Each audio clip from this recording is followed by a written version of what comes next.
रवि, ये मैं क्या सुन रहा हूँ? तुमने 1 BHK फ्लैट बुक करा लिया है? जी बाबूजी, करा लिया है।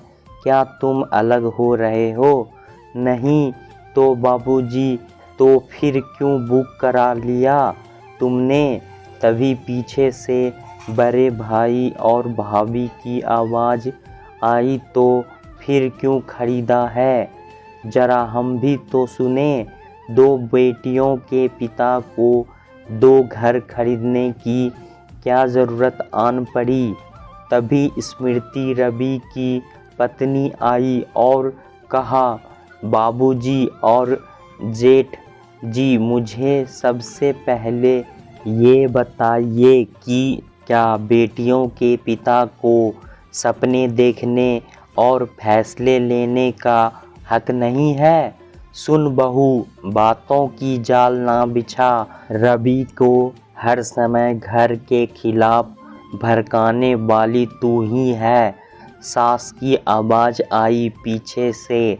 तब रवि ने स्मृति को चुप कराते हुए कहा, बाबूजी, अम्मा और भैया भाभी, सबसे पहले मैं ये बता दूं कि मेरा आपसे अलग होने का कोई इरादा नहीं है। मैं 2 बेटियों का पिता हूँ। मुझे भी तो अपनी बेटियों को पढ़ाना लिखाना है, उन्हें काबिल बनाना है, उनके लिए भविष्य निधि जमा करना है। बाबूजी, आज मैं सक्षम हूँ तो इन्वेस्टमेंट अपने बच्चों के लिए कर दिया है और पढ़ाई के लिए ज़रूरत होगी और खुदा ना खास्ते अगर मेरे पास उनकी फीस जमा कराने के पैसे ना हुए तो मैं घर बेच दूंगा, उनकी पढ़ाई पूरी करा दूंगा। और वक्त पर सब ठीक रहा तो आप जानते ही हैं, हम जिस समाज में रहते हैं तो दहेज देना ही पड़ता है।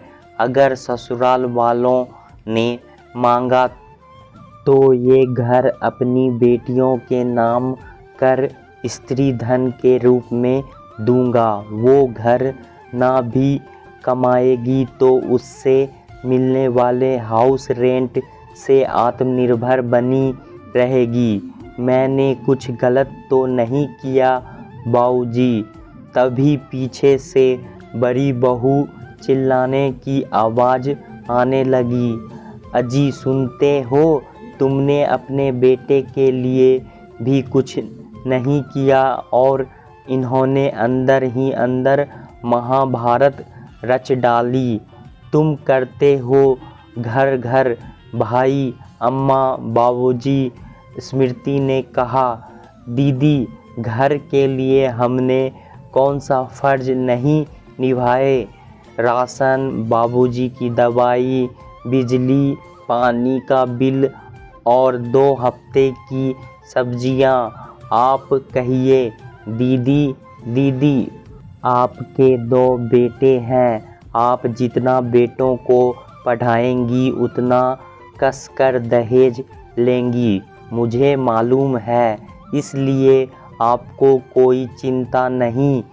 आप मर्जी की साड़ी सूट पहनती हैं, गहने जेवर लेती हैं, घूमने फिरने भी जाती हैं, पर दीदी, मेरी तो बेटियां हैं, मैं इनको पढ़ा लिखा भी लूँगी तो भी हमें दहेज का इंतज़ाम तो रखना ही पड़ेगा और ना भी दहेज मांगा तो बेटी के हाथ तो मजबूत रखने ही होंगे ना। मैं और आपके देवर तो बहुत सीमित ज़िंदगी जीते हैं, मेरे पास आपकी बराबरी के ना तो गहने हैं ना साड़ी, जिसका आपने कई बार मजाक भी उड़ाया। तभी सास ने कहा, अरे तेरी जेठानी के बेटे तेरी बेटियों के भाई हैं, जीवन भर देखेंगे नहीं क्या? तू इनके बेटों के पढ़ाई पर भी तो खर्च कर सकती थी। इस एहसान के बदले। रुकिए माँ जी, भाई तो भाई का होता ही नहीं। आज हमने अपने बच्चों के लिए फैसला क्या लिया, एक भाई दूसरे के विरुद्ध खड़ा हो गया तो इन चचेरे भाइयों का भरोसा मैं कैसे कर लूँ। माँ, मुझे अपनी बच्चियों के लिए फैसला लेने का हक है और मैंने लिया है। हर घर अलग होने के लिए नहीं खरीदा जाता है। अम्मा जी, बाऊ जी, नहीं, मैं अब इस घर में तुम लोगों को नहीं रहने दूंगी। बड़ी बहू चिल्लाने लगी। तभी रवि बोले, भाभी चिल्लाइए मत, बाबूजी अभी जिंदा हैं, ये घर भी उन्हीं के नाम है। उस नाते इस घर पर मेरा भी अधिकार है और बतौर बेटा मैंने सब कर्तव्य निभाए हैं। लेकिन फिर भी अगर बाबूजी जाने को कहेंगे तो मैं घर छोड़ दूंगा।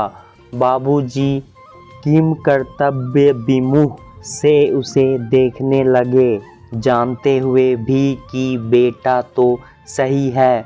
प्यार के तराजू में पोतियों के प्यार से ज़्यादा पोते का मुँह भारी दिख रहा था। दोस्तों, कहानी कैसा लगा हमें कमेंट बॉक्स में ज़रूर बताइएगा और चैनल को लाइक सब्सक्राइब करना ना भूलिएगा। धन्यवाद।